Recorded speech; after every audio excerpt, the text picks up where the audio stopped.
Fighting or trying to run from your anxious thoughts and feelings is sending the signal to your brain that you're not safe and that you're in danger, which just isn't true. Welcome to a Healthy Push podcast. I'm Shannon Jackson, former anxiety sufferer turned adventure, mom, and anxiety recovery coach. I struggled with anxiety, panic disorder, and agoraphobia for 15 years.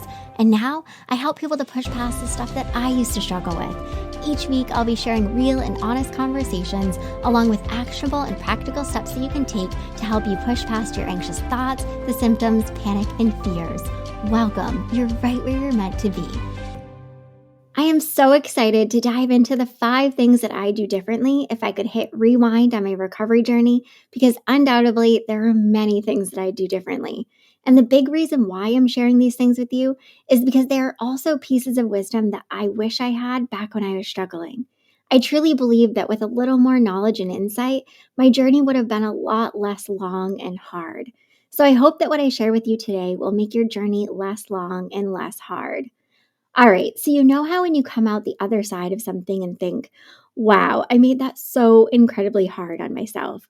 Why didn't I just do that? What was I thinking? Why did I keep doing that? Why didn't I stop doing that? I mean, the list goes on. And this is mostly because things are much clearer once you've lived it and you've gone through the lessons, right?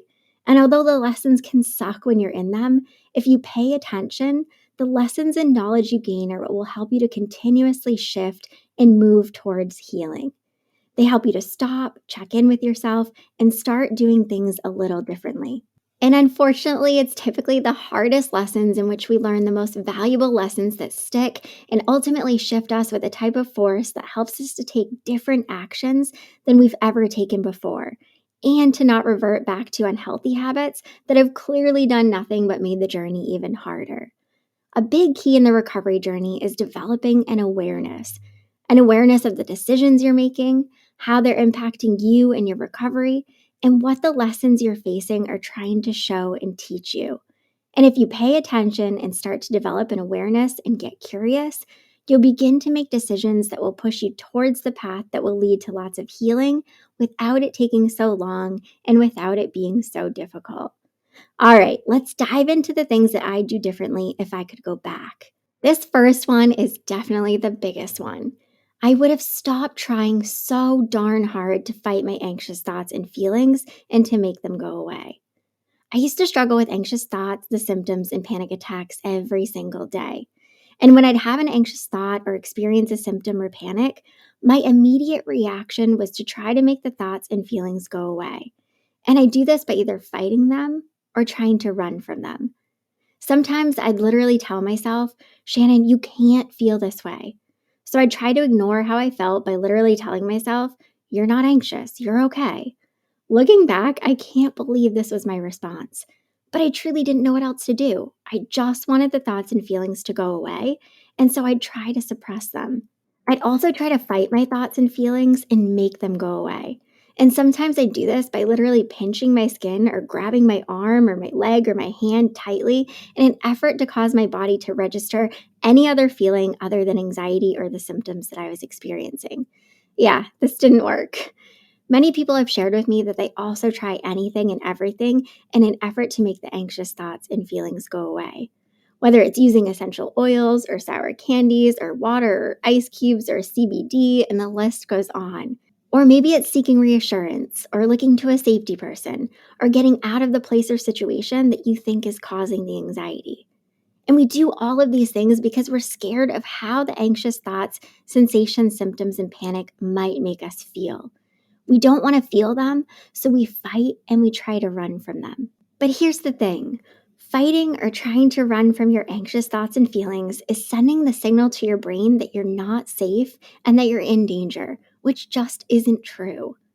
The part that I was totally skipping over was the most critical and the hardest. Allowing myself to acknowledge my anxious thoughts and feelings and allowing myself to feel them. This means not trying to fight or run or suppress or ignore. This means facing and allowing. Sounds terrible, huh? Trust me, I get it. But the truth is, facing, feeling, and allowing is what helps the anxious thoughts, the symptoms, and panic to start showing up less and less. It's what teaches your brain that you're safe and not in danger, which ultimately helps the signals to stop misfiring and leading to the anxiety and panic. The next thing I do differently if I could go back is that I would have practiced healthy habits and the helpful tools in moments of calm and not just when I felt anxious. Tell me if this sounds familiar. You feel anxious or you're experiencing a panic attack and you find yourself frantically practicing a breathing exercise or some other form of mindfulness or a grounding technique, all in an attempt to relieve the anxious feelings. But they're not always so effective in these moments because you're either using them to make the anxious feelings go away or you simply don't have enough practice because you're only using the tools in moments of anxiety or panic. As you learned just a minute ago, it's important not to try to make your anxious thoughts and feelings go away. Remember, you have to acknowledge your thoughts and feelings and allow yourself to feel them. Trying to make your anxious thoughts and feelings go away, even with healthy tools, isn't going to do the trick. The reality is that the anxious thoughts and feelings that you've been experiencing over time have been reinforced with lots of unhealthy habits. And so it's going to take lots of practicing healthy habits to undo the unhealthy ones and to create new and healthy pathways that don't always have you going straight to anxiety and panic every time you feel the slightest bit anxious. This means practicing healthy habits and the tools daily. Yes, daily. Because when you only use them when you feel anxious, it's a little too late. Your brain hasn't had enough practice with taking healthy action. This is why it's so important to take small, healthy steps every single day and to practice the habits and tools that will support you for when those anxious moments do happen. And this is a great segue into the next one, because so often I relied on the tools to get me through the anxious moments, along with many other things. I rarely ever relied on myself. If I could go back, I wish that I would have regularly acknowledged my strengths and abilities for working through hard things. So often I looked outside of myself in moments of anxiety. I looked to the tools or to others, and I rarely, if ever, looked inward and reminded myself of just how capable I was for working through hard things. I rarely ever gave myself the opportunity to work through hard moments on my own. One of my big go-tos was reassurance seeking. Whenever I felt anxious or panicky, I'd immediately pick up the phone and call my mom or Adam. And if one didn't answer, I'd immediately call the other. Whether I felt anxious in a store or at work or driving, I'd call one of them and just ask if they talk to me because I was convinced that I couldn't get through the anxious moment on my own. And unfortunately, by doing this, I was reinforcing the idea that I was in danger and also that I wasn't capable of working through it on my own. But my reality was that I always had. Sure, my mom or Adam might have been on the other end of the phone, but they ultimately weren't the ones that worked through the anxiety and panic. I was. And when I began pausing before calling my mom or Adam, and instead giving myself an opportunity to work through the anxious moment on my own, it was like I discovered just how powerful I was. I discovered that I had what it took to overcome the anxious moments. And by pausing and looking inward, I slowly began to undo the notion that I was in danger, which led to the stress response showing up less and less. Another big one is that I wish I would have shared what I was struggling with rather than trying to hide it from everyone. When I started sharing that I struggled with anxiety, panic disorder, and agoraphobia, I remember a couple of my friends saying that they had no idea. They were genuinely surprised. And I wasn't shocked by this because I put on a pretty good front. On the outside, it most always seemed as though I had it all together. I went to work and school, I went out with friends, and never had major freakouts in front of people like I often feared. But there was so much that I was hiding, mostly because I carried a lot of shame and embarrassment. I didn't want anyone to know what I was struggling with, even those closest to me, for fear that they'd judge me, think that I was crazy or weak, and that they'd just see me as being annoying or a burden. I would think, what would people think if I told them that I have a hard time going anywhere or doing anything because I'm always fearing that I'm going to have a panic attack? What would people think if I told them that I'm constantly thinking that I'm on the verge of needing to go to the hospital? What would people think if I told them that I spend a lot of my time mapping out exit strategies and worrying about losing all control and dying and trying to convince myself that I'm not going crazy? And where I always landed was that there was no way that I was sharing any of it because people wouldn't want anything to do with me if they knew what went on in my mind. Because in my mind, I was weird and broken and weak and incapable and a burden and annoying, and the list goes on. But my reality My reality was that I was facing hard stuff every day, and if people knew what I was going through, they would think that I was incredible, more incredible than they already thought I was. Trust me, I understand not wanting to share your anxious thoughts and fears and experiences, but holding these things in is only giving them more power. These things don't define you, so don't give them power. Don't allow them to dictate your journey. The people in your life want to support you, and it's an absolute honor for them to be able to support you. Okay, and the last one, which was one of the hardest things for me to do, I would have said goodbye to alcohol. To be honest, I never had a healthy relationship with alcohol. But back when I was struggling, I wasn't willing to see this.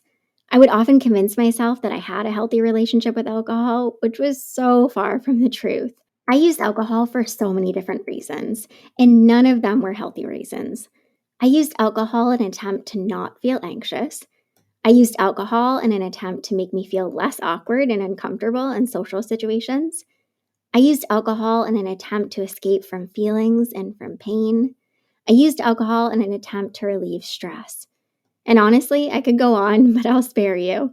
And sure, I enjoyed the taste of alcohol on some level, but that was never the reason why I consumed it, although I often said it was the reason. My reality was that alcohol caused and increased my anxious thoughts, panic, and the symptoms.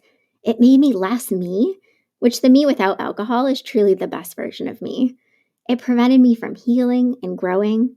It prevented me from having healthy relationships, and it altered my moods and often made me feel depressed. And when I finally said goodbye to it, there were so many amazing benefits. I was able to acknowledge and process my emotions rather than allowing them to consume me. I was able to work through stress and anxious moments in healthy ways. I was able to have healthy relationships, including the one with myself. I have more energy, I sleep better, and hangovers, I haven't had one of those in over 5 years. In full transparency, I do have an occasional drink like at a wedding or an event. But when I do, it's a half glass of wine or one yummy spicy margarita, and it's never in an attempt to run or hide from anything. If any of this has resonated with you, it'll likely be helpful for you to evaluate your current relationship with alcohol without judgment. And whatever your current relationship with alcohol is, it's okay if you acknowledge that it isn't healthy. This is something that you have the power to change. In fact, all of these things that I shared with you are things that you have the power to change. I hope that what I shared today has been helpful for you. And if one or all of these things resonated with you, remember to always start small. Pick one of these things and start taking small, healthy steps. Sure, it's going to be hard, but you're absolutely capable of hard. All right, until next time, keep taking healthy action. I hope you enjoyed this episode of A Healthy Push. If you want more, head on over to ahealthypush.com for the show notes and lots more tips, tools, and inspiration that will support your recovery. And if you're hoping for me to cover a certain topic, be sure to join my Instagram community at A Healthy Push and let me know in the comments what you want to hear next.